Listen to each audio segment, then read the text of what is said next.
नुआ जिनस आज आम बनइबा रज पोड़पिठा। रजरे केते कौन पिठापणा बना जाए ता भितर पोड़पिठा बिना रजटी अधूरा अधूरा लगी थाए। तो ये आपड़ देखिकी जापे पिठाटी केते स्पंजी होती और केते बढ़िया सॉफ्ट भी बनी। देखा केते सुंदर भी आमे बिना चुली बिना गैस बिना माइक्रो ओवन रे आज आम बनइबा गोटे नुआ स्टाइल रे रज पोड़पिठा बिना जंतुणी रे।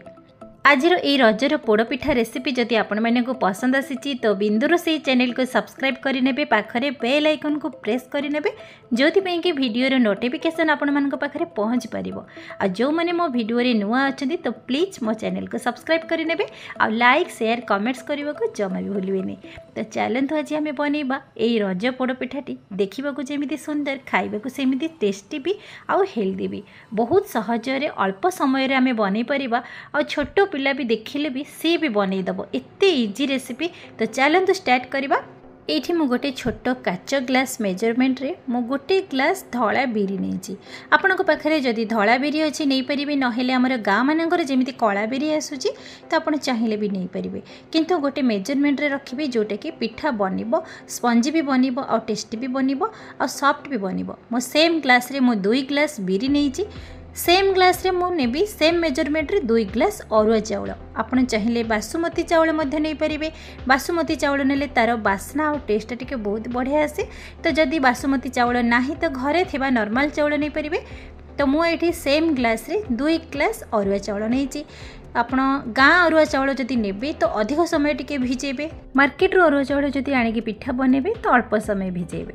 तो ये आम भल से धोई नवा जेहेतु केमिकल पाउडर यूज होता है। तो आम बिरी चाउल को भल से 3 ରୁ 4 थर सफा पानी रे धोई सारा पुणी आम सफा पानी देके आम भल से भिजे नवा मात्र 2 ରୁ 3 घंटा आम भिजेबा। जेहेतु मार्केट रो अरुआ चाउल किणा होती तो गाँ चाउल होते अधिक समय लगे।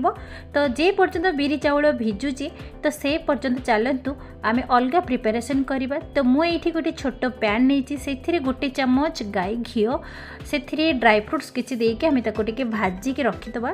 हल्का टिके भाजवा बेसी भाजबेनी जेहेतु टिके पोड़ीज। तो हल्का भाजवा आपण पसंद रे ड्राई फ्रूट्स यूज करें। आपणकर जदि पसंद ना तो आप ड्राई फ्रूट्स को स्किप करें। तो मुझे अल्प किसी ड्राई फ्रूट्स भाजी सारापर गोटे बाउल को ट्रांसफर करनबा ताको ठंडा हवा छाड़वा। तापर मुझे नहीं गोटे आंब को चोपा छड़े कि तार जी आमर आंब रस थिला ताको आमे कलेक्ट करके मुझे गोटे बाउल होती आंब रस। तो आपड़ चाहिए अधिक आंब नहीं पारे। तो मुझे मात्र गोटे आंब यूज करची। आंब रस को आमे गोटे ब्लेंडर साहाय्य आमे ताको गोटे भल प्यूरी बनइबा जोटा कि स्मूथ प्यूरी बनइबा। तो आप मीठा आंब नहीं पारे कि जदि अल्प मीठा अच्छी तो से किसी प्रोब्लेम नहीं आप चीनी कि गुड़ देकी भी बनई पारे। तो ये आमर आंबर प्यूरी बनीगला। तो मुझे गोटे पैन नहीं से आंबर प्यूरी को मुझे ट्रांसफर करनेली। ता सहित मुझे गुड़ ऐड कली 5 ରୁ 6 चामच गुड़ नहीं। आपड़ टेस्ट अनुसार गुड़ को अधिक कम करें कि गुड़ जगह आप चीनी व्यवहार करें। तो मुझे गुड़ नहीं अल्प मिठारे भी बनइबा बेसी मीठा बनइबानी हल्का भी मीठा लगे। जो मानक मीठा टी अधिक पसंद तो आप अधिक मीठा यूज करें।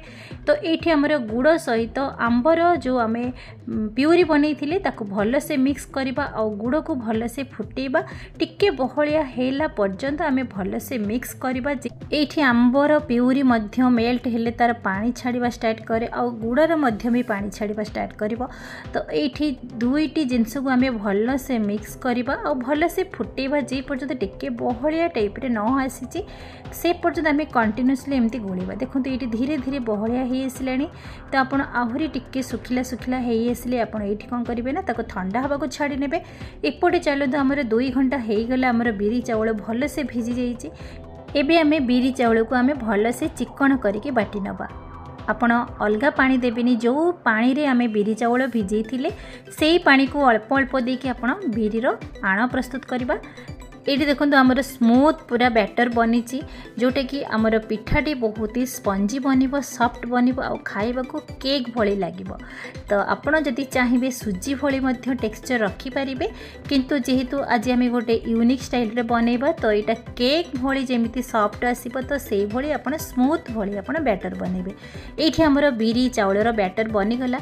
एबे प्रथमे 2 मिनिट आपन कंटिन्यूअसली ये भाव में बिरी को फेंटिबे। जेते फेंटिबे पिठाटी सेते आमर सॉफ्ट बनिबो आ स्पंजी भी बनिबो। कंटिन्यू एमती 2 मिनिट पर्यंत आपन भल से बिरी को फेंटेबे। तापर आम स्वाद अनुसार गोटे चमच ये लुण ऐड करबा।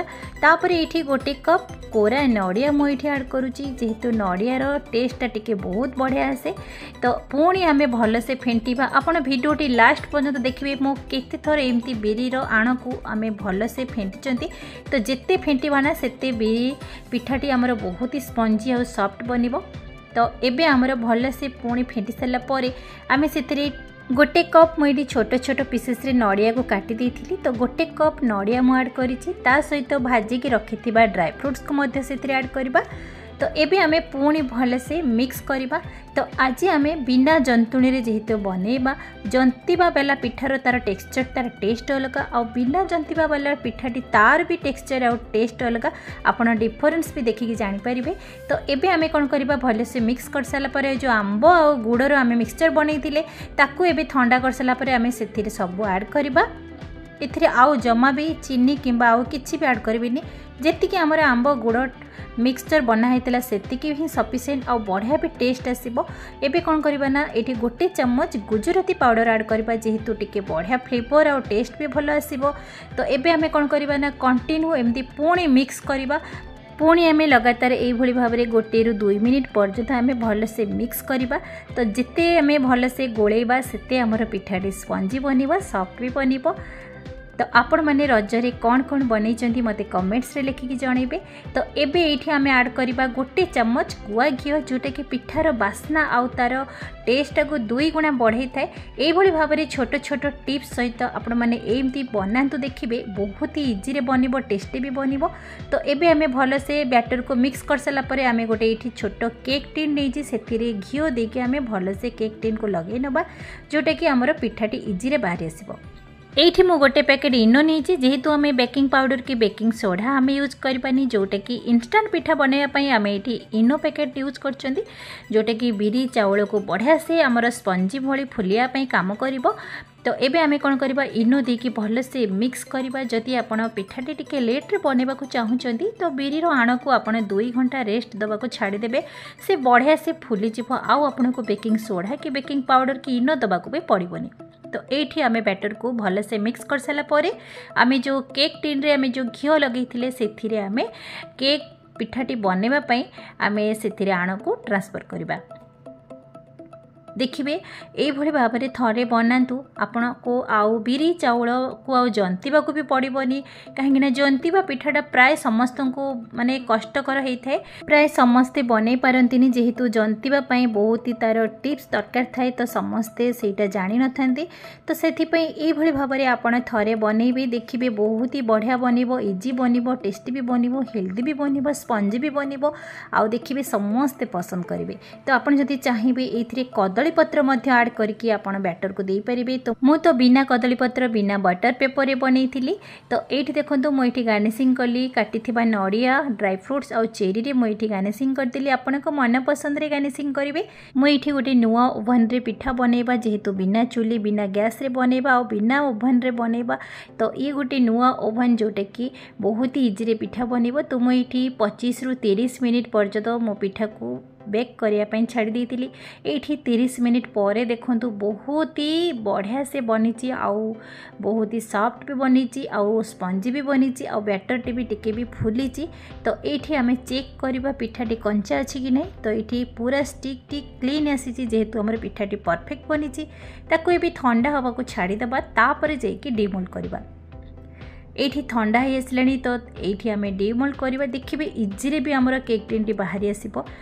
देखो केते सुंदर भाव में बनी माने तले भी आमर पोड़ी नहीं जमीती कि पोड़पिठा हुए यहाँ परफेक्ट केक भली बनी आओ केक टिंडी भी क्लीन भी आसी देखो केते सुंदर भी बनी सॉफ्ट भी बनी आ खाइबा को बहुत ही सॉफ्ट होता बहुत ही टेस्टी होता आउ जो बैटर थिला मो ये गैस रे बनी देती पोड़पिठा तो ये पिठाटी भी बहुत ही बढ़िया बनी आउ स्पंजी भी बनी टेस्टी भी बनी जोटा मु प्रथमे बनई थी तो से पिठाटी की सरी मो काटिकी देखे पारे जोटा कि आमर तले ये रजपाई फंक्शन होता तो मुझे फंक्शन से पिठाटी बनई थी तो ताको से मु काटी पारे घरे जोटा एक्सट्रा बनई थी मुझे पिठा को काटिकी ये देखा देखु केते सुंदर ता टेक्सचर भी होती केक भली पूरा स्पंजी सॉफ्ट बनी आउ एते टेस्टी भी बनी हेल्दी भी बनी आ देखिए बहुत ही सहजरे बनब आपण मैंने भी यही भाव में थरे ट्राए करंतु देखिए बहुत सुंदर भाव में इजी बनई पारे गैस रे भी बनई पारे चूली रे भी बनई पारे ओवन रे भी बनई पारे